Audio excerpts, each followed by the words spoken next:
আচ্ছা, অনেকদিন ধরে একটা কথা ভাবছি, একটা কথা তোমাকে জিজ্ঞাসা করার আছে। কি কথা বলো? আচ্ছা, তোমার কলেজ লাইফে বা স্কুল লাইফে বা আমার বিয়ের আগে তোমার কারোর সঙ্গে কোনোদিন সম্পর্ক ছিল না? মানে প্রেম ভালোবাসা এগুলো ছিল না? ও, বুঝে গেছি। আমার পেট থেকে কথা বার করার ষড়যন্ত্র চলছে। আমি তো এত বোকা নয়, আমিও তো কিছু বলবো না। হ্যাঁ, না না, তেমন কিছু ব্যাপার না।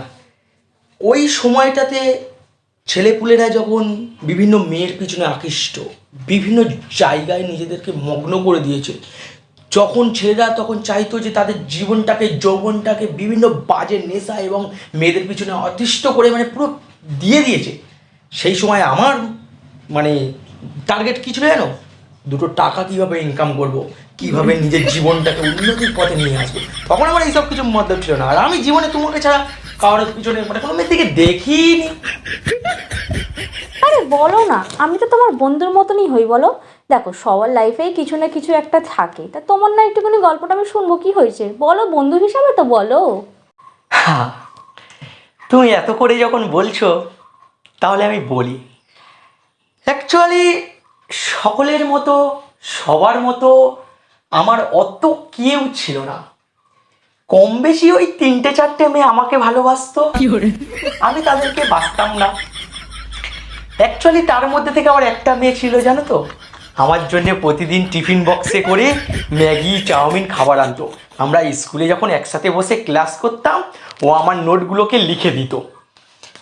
তারপর আবার কি সব প্রেম ভালোবাসা আমি তখন বুঝতাম না। তখন ও আমাকে বলেছিল প্রেম মানে এই হয়, প্রেম মানে তাই হয়। কিন্তু কি বলতো, অ্যাকচুয়ালি তখন উঠতি বয়স, তো তখন ভাবলাম যে হ্যাঁ, এই মেয়েটাকে পরবর্তীকালে বিয়ে করব, দেখতে থাকতে ঠিকঠাকই আছে। কিন্তু ব্যাড লাক, তার বিয়ে অন্য কেউ করে নিল, ভালো চাকরিওয়ালা ছিল। তখন তো আমি স্কুলে পড়ি। তারপর যখন আমি কলেজে গেলাম, তখন সেকেন্ড আরেকটা মেয়ের সঙ্গে পরিচয় হলো।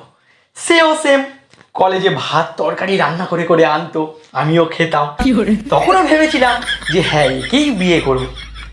তারপরে আবার কি, তাকে কলেজের একটা প্রফেসর বিয়ে করে নিল। আমার ফুটো কপাল। আমি ভাবলাম যে আর কি হবে, এইসব প্রেম ভালোবাসা কোনো ব্যাপার না।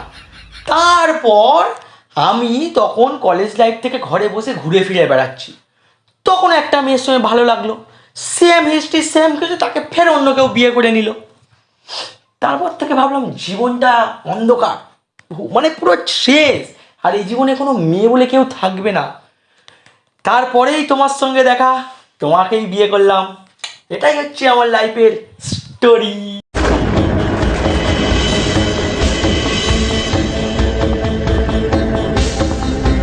কি